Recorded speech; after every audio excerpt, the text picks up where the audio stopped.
Bienvenidos, Ushamdid, and welcome Anne Arundel Community College learners from the CTS-131 Section 402 course for the spring 2021 semester. This is the Cisco Networking Academy's Switching, Routing, and Wireless Essentials version 7 course curriculum, and in this packet tracer tutorial and activity, we're going to be taking a look at packet tracer 14.3.5, where we're going to be doing some basic router configuration and review.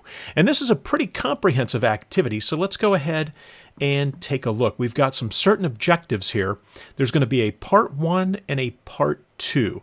Now, part 1 is talking about assigning static IPv4 and IPv6 addresses to the PC interfaces. We're going to configure some basic router settings. We're going to get SSH set up, and then we're going to verify that connectivity. So right down here, and we're going to knock this out right away, we're going to be working with PC3 and PC4. And so those are the two devices on which we're going to be doing our configuration. But let's take a look at PC1 here and take a look at the desktop and the IP config. And you can see that the configuration is set up. In fact, pretty much everything, including router 1, everything to the left of router 1, including router 1, has already been configured. Our focus is going to be over here on the right-hand side of the diagram. So let's pull PC3 up, and let's go ahead and give ourselves a little bit more room with which to work, and let's get these values plugged in here. So PC3 is going to be 10.0.4.10. And this is a /24. So again, we're going to have to go with a 255.255.255.0 dotted decimal subnet mask. Now our default gateway is 10.0.4.1. There is no DNS server value, so we're going to leave that field with our quad zeros. Now we come down to the IPv6 address, so we're going to see that 2001, let me get that mouse out of the way, db8 colon ACAD:4:10 / 64. And the link local address that it provides for us, or I should say the link local address provided here in the configuration is going to be just fine because we're not given a different value that we would enter into that field. So for the default gateway, we know it's going to be FE80::2, and that is router 2's IPv6 link local address on the router interface that faces switch 3. So that should take care of PC3. Let's go ahead and bring up PC4. And again, this is kind of old hat for us at this point in the course where we're entering in static IPv4 addresses 10.0.5.10, and that's going to be a /24. So in dotted decimal notation, it's the 3 255s. The default gateway is 10.0.5.1, and you can kind of see the scheme that's being used there for the default gateway addresses. And the IPv6 address is going to be 2001:db8:ACAD:5:10/64. We're going to leave the link local address alone, and then our default gateway is FE80::2. Again, it's going to be this interface right here on router 2. And what is ::2, and then they have a B at the end. I just noticed that. :2:B is what they're using for that default gateway value. So we're going to have to go back and fix router A here. And let's go ahead and be done. Or, I'm sorry, router A, PC3. And it's going to be ::A. All right, so ::2:A. So some different values here, kind of mixing things up. And we picked up the point we would have missed there. I was, again, assuming that it was just FE80::2 because it's router 2. And I think what's interesting here is that they show this .1, and that was the IPv4. And maybe this is, we're going to have to take a look here at router 2 when we get on here. And let's go ahead and say show IP interface brief. And nothing's configured. Show IPv6 interface brief. Okay, and nothing's configured. So we're going to have some configuration there, work to do on router 2, which is going to be step 2 here, configure the router. So step 1, configure our PC interfaces for PC3 and PC4 we're all done. So for router 2, we're going to get into global config mode. We're going to give the device a name. And so we're going to say hostname R2. There's some settings I'm going to put on here. And I don't know if these are going to be asked for or not, but they're good to have. And logging synchronous. And then we can get back out to global config mode. So step 2C, assign the device name, the host name R2. We've done that. Let's configure Cisco 1234 as the encrypted privilege exec mode password. And so how do we do that? Well, that's enable secret, and it's going to be C1 SCO 1234. And hopefully we do not have to enter that too many times. Set the domain name of the router to be ccna-lab.com. So IP domain name, and that's going to be ccna-lab.com. And let's make sure we've got that correct. And we did pick up a few points. Disable DNS lookups. We did that with the no IP domain, domain lookup command. So we're good there. And encrypt the plain text password. So that's a service that the router offers. So service password encryption. And so that takes care of 2G. Now we're going to configure a username SSH admin with an encrypted password of 55H and then admin. And so we're going to go ahead and say username. It's going to be SSH admin. And then if we do a question mark here, you can see we can set the privilege, we could set the password, which would be sort of unencrypted, so to speak, as opposed to the MD5 hash that we're looking for, right? We've done the service password encryption, so it would be using that very weak type 7 Veneer password if I set hashing, if I said password. However, we're going to go ahead and say secret, and we're going to set that to 55 capital H ADM exclamation mark N. There we go. Now we're going to set up a crypto key with a 1024-bit modulus. So crypto key generate. And again, here we're going to say RSA. And then you could say general keys, but typically in the literature, they're going to show you that if you hit enter, you can then enter the modulus. And we're going to put 1024 in here. And then we're going to assign Cisco as the console password. So line con 0, we're simply going to say password Cisco. Now configure sessions to disconnect after 6 minutes of activity, right? So that's going to be the exec timeout. Now remember, the first value is the timeout in minutes. And this is asking for exactly 6 minutes, not 6 minutes and some number of seconds. And so for the seconds, we're just simply going to put 0 and enable login. And so again, we're not logging in using a local user database username and password combination. Even though we created the username SSH admin, that is what's going to be used on the VTY lines. For the console line, we're simply going to be prompted to enter a password in, and that password is Cisco. And then after 6 minutes of inactivity, you would get logged out. All right, so we've got that set up to prevent the console messages from interrupting. Oh, and then logging synchronous. There we go. So we entered in logging synchronous already. So we'll say logging synchronous again just to make sure that we got credit for that. All right, so now into the VTY lines we go. So let's say do show run line, do show run section line VTY. And so we're only looking at VTY lines 0 through 4. So I'm going to say line VTY 0 through 4. So 5 VTY lines in total. Now, we're going to configure the VTY lines to accept SSH connections only, meaning the transport input that we're going to accept, which by default is all protocols, which is not good. We're going to make it SSH only. So transport input SSH.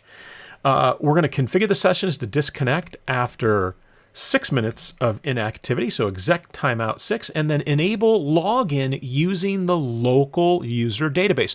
So, excuse me, so here, I'm not saying just login, we're saying login local. right? We're using login local. So did we meet the requirements there? Assign Cisco, oops, sorry, and forgot to put the password of Cisco on the VTY line. So there we go. Assign Cisco as the VTY password, configure the VTY lines to accept SSH, and let's just go ahead and say do show run, and we'll come all the way down here to the bottom so we can see our console and our VTY lines. So did we do what we were asked to do? Assign Cisco as the VTY password, right? And that would decrypt, right, or be reversed to the password Cisco. Configure the VTY lines to accept SSH only. We did that. Configure sessions to disconnect after 6 minutes. We did that for both as well. And enable login using the local user database. And we did that as well, right? That login local. Now, you can also say logging synchronous here in the VTY line so that if you are SSH'd in to this router, that you would be good to go and that you would get your prompt back. It wouldn't be overrun if there were a bunch of messages that were being sent to the VTY lines. All right, so now we're going to create a banner that warns anybody using this device that, hey, you need to be authorized. And we're actually going to do that. So I'm going to say banner MOTD. And remember here, right, this is going to be a delimiting character. So you just want to make sure that whatever character it is that you use is not used as part of the message, because it would take that to mean that would be the end of what you were trying to say. All right, so here's what we're going to say. Anyone accessing I'll say this device that is unauthorized will be prosecuted. And then we end it with that delimiting character. And you can see we picked up some points for that. And so that's our banner. We're going to enable IPv6 unicast routing. And we simply do that by saying IPv6 unicast routing, remembering that if you are using Slack and you have IPv6, link local, global unicast configured on a router interface, that you are not going to get Slack to work unless you have issued this command. And that also might be one of the reasons Cisco does not enable IPv6 unicast routing as a default, because they want to make it an intentional act by the network administrator to enable this IPv6 unicast routing so that maybe by mistake you do not have Slack addresses being assigned to devices that might be trying to pick up a IPv6 address or get IPv6 address information from the router. All right, so we've got IPv6 unicast routing enabled. Now we're going to configure all 4 interfaces on the router with IPv4 and IPv6 addressing information from the addressing table. Now, it also says, very important, configure all 4 interfaces with descriptions and then activate them. So let's roll back up here because we know exactly what it is we need to do right now. So let's get into interface gigabit Ethernet 000. First thing we're going to do is say no shut. So that's our activation of the interface. And let's say IP address 10.0.4.1. And this is a /24. Now let's throw a quick description on here, and we're going to say that this is the interface to PC3 LAN, right? And that's good enough. And again, I noticed we didn't get any points for that, but this is a great habit to get into for someone who might not be you, the subject matter expert on the topology that you're working on or that you're building wherever you might be working. All right, so now we've got our IPv6 address, and this is going to be FE, and I got to pay attention here, FE80::2, and I think it's a little tricky how they throw this A in here, right? That's typically not something that you see. Usually if it's router 2, the link local is FE80::2. And if it's router 3, it's FE80::3 for all interfaces on that router. But here, they're changing it up a little bit, right? And it caught me out initially, but we're now sort of aware of what it is they're looking for there.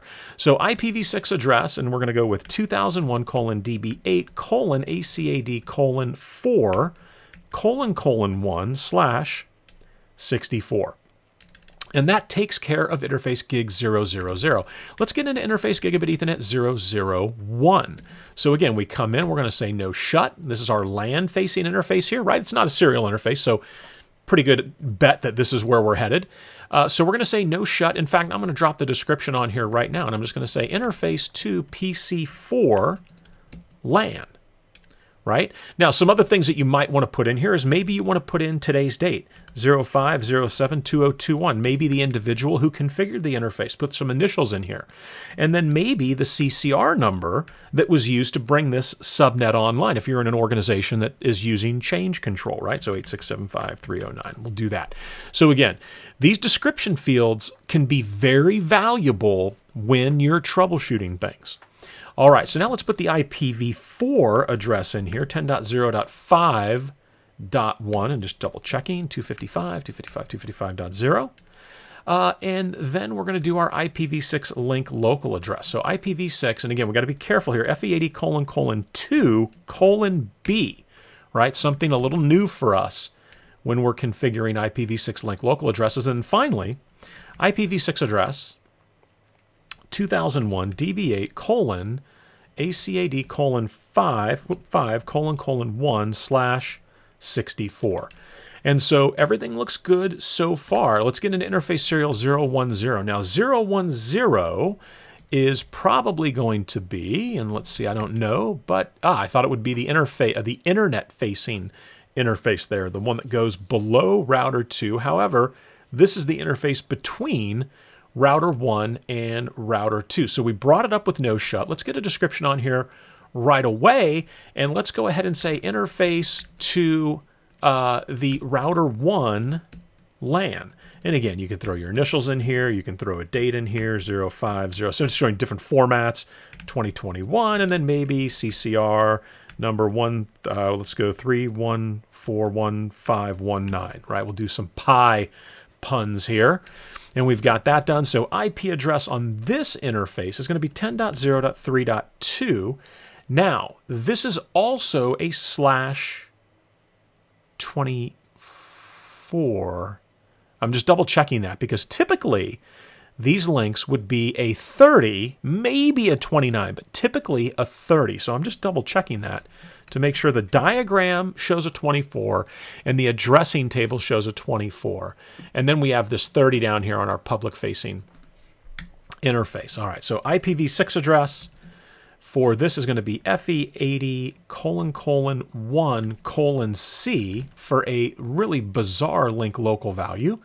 And then IPv6 address is going to be 2001:DB8:ACAD :3:2/64. And so then we've got our IPv6 address and information there. And so now on to the final interface on the router, which is serial 11, which is no doubt that internet-facing interface. So let's throw a description on here. And this is interface to the internet. All right, and that'll be good enough for our description. And then let's get our IP addressing information on here. So IP address 209.165.200.225, and this is a /30. So it's 255.255.252. Our IPv6 address for link local is going to be FE80::1:D. All right, again, another really weird IPv6 link local value. IPv6 address for the global unicast address is going to be 2001:DB8:224:1/64. And I can only hope that all those values, already up, that all those values were entered in, correctly. Okay, so we're going to verify the connectivity. So on PC3, ping the IPv4 and IPv6 addresses for PC4. And I'm just taking a look here to see if they've got us doing anything else, because we're at 94%.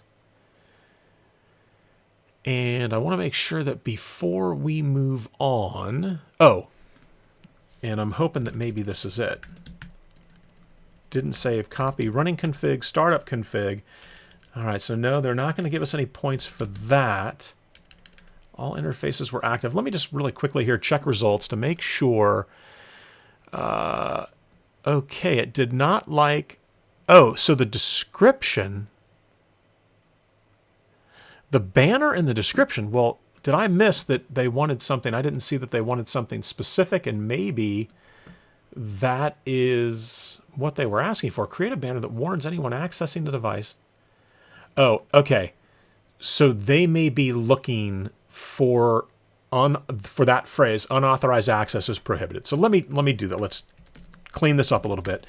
So banner MOTD, and I'm going to use the $ for my delimiter, and I'm just going to say anyone, well, let's say this, unauthorized access is prohibited. And I thought we would have been good enough. Yeah, it doesn't like that banner. Unauthorized access is prohibited. All right, so this is an odd one because it says create a banner that warns anyone accessing the device that unauthorized access is prohibited. And we've got that as our banner MOTD. Let me see if what they don't like, well, no, it wouldn't be the character C. So yeah, this is an interesting one because we may not see the points for this. And then the descriptions, right? Let's take a look at the descriptions it was asking for. And I don't remember it saying it wanted a specific. Configure all 4 interfaces on the router, IPv4 and /6 information on the table. Configure all 4 interfaces with descriptions. And we did that. And let's go ahead and say do show run. And let's see that every interface has a description. There's a description, there's a description, there's a description, and there's a description. So it doesn't like our descriptions for whatever reason, but again, it's not telling us what to enter in for the description, and we are using that unauthorized access is prohibited. So it must be looking for some kind of pre-canned value of some sort. And I'm not going to go into the back end of the activity to see what that is right now. So we'll just go ahead and verify our network connectivity. So from PC3, and let's pull PC3 up here, let's go ahead and ping. Can we ping PC4, 10.0.5.10? And again, we're probably going to have to ARP for our default gateway, which is why we're probably going to have a request timeout before we get success, right? And so there's successful activity on the ping, and let's ping the IPv6 address. So we're going to say ping 2001:db8:acad:5::10. And we've got full connectivity. Let's give a try over to 10.0.1.10. So can I ping PC 10.0.1.10?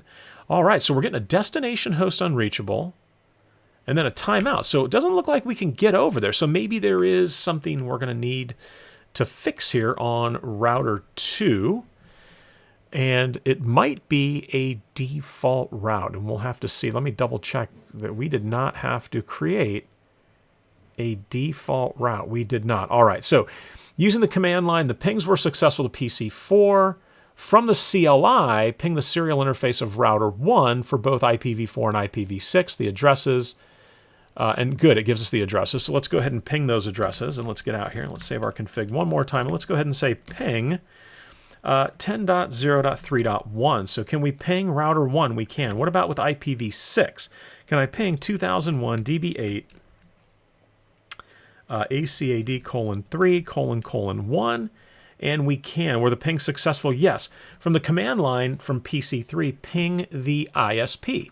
So can I get to the ISP? So 209.165.200.226. And that works. All right, so the pings were successful. From the command line of PC3, open an SSH session to the router 2 gig 00 IPv4 address, and they give that to us there, so that's pretty nice. So we're going to say SSH, that's a -L, that is not a 1. So it's SSH -L, SSH admin 10.0.4.1. And the password was, I have no idea what the password was, so it's 55H80M !in, and take a look at that. And there's the MOTD, right? So there's my unauthorized access is prohibited. And did I spell prohibited right? I did. So I'm just wondering if there's got to be a word or something they're keying on there for that. All right, so that worked out beautifully. So part 2, display router information, right? So from the command line of PC3, open the SSH session, which we already have. And then we're going to need that password there, which is C1SCO1234. And so now we're in privilege exec mode. So let's roll all the way down here. And we can retrieve some information about router 2. We could say show version, right? You can see that it's running iOS XE 3.16.5, right? And if we come all the way down to the bottom here, you can see some licensing information that is also going to be indicated in terms of which licensing it has. You can see how much memory the device has. You can see the nomenclature or the model of the router. It's a 4321. And it's asking you for all of that information, right? How much flash memory, how much NVRAM. And so I'm going to leave that to you to go ahead and figure out which is the RAM and which is the NVRAM. And let's see what we've got here. You can use the pipe to filter output. We've got show running config. So we could say show running config, and that's going to be our running configuration. So how are the passwords presented in the output? They're all encrypted, right? And we already did the begin VTY line or the section VTY line command. So show run begin VTY, and that'll start us down there at the very bottom. And that's what the result of that command would be.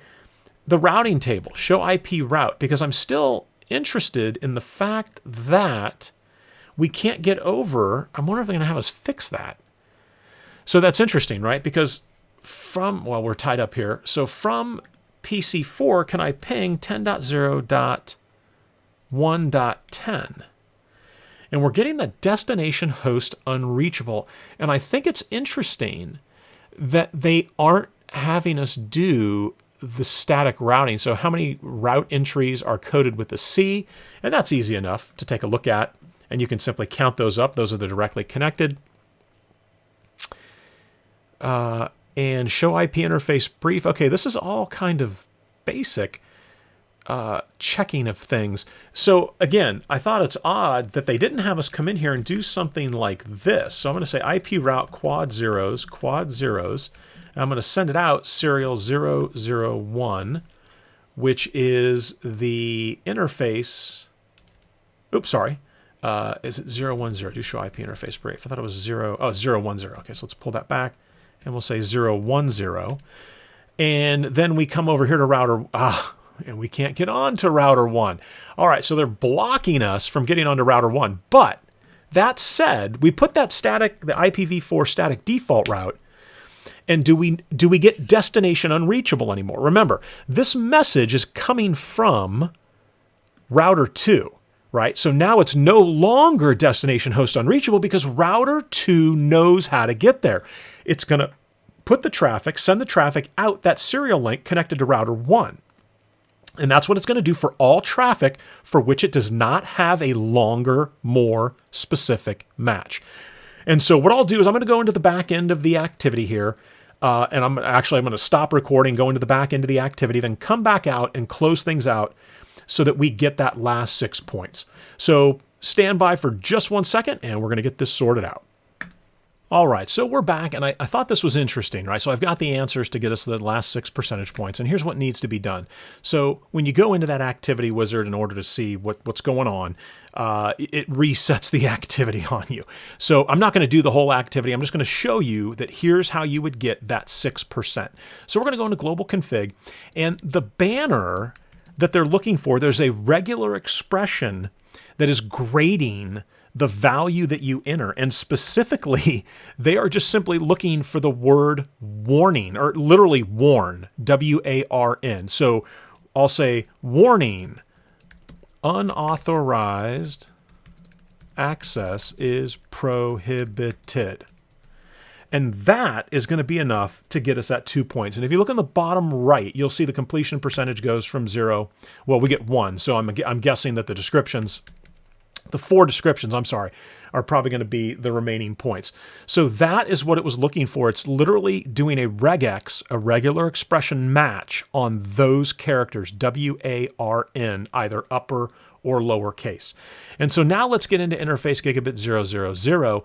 And this is what I thought was interesting. They're looking for the description, again, a regular expression looking for S3. So for something, I was saying PC3 land, they're looking for S3. So literally, if I just said description S3, you can see we just bumped up to 3 points, right? So there's half of the points that we were missing. Missing. So now let's get into interface gigabit Ethernet 001. And I'm just going to use the same description except S4. And as you can see, we pick up 2 points. So there were 5 points right there. And how about interface? And you know what? I did not look at the serial interfaces for internet, but let's see what happens here. So interface serial 010, and as long as this is 1 point, and it should just be R1, and there it is. And interestingly enough, that's given us 7 points. So that puts us well over serial 011. And if I said description internet, and there we go. So it looks like we got some points for the other 2 interfaces. And so that was pretty much everything that we were missing. And so again, they were regexing, doing regular expression match on specific characters, right, or specific words that they were looking for. And that is going to complete activity 14.3.5, where we did a deep dive into some router configuration.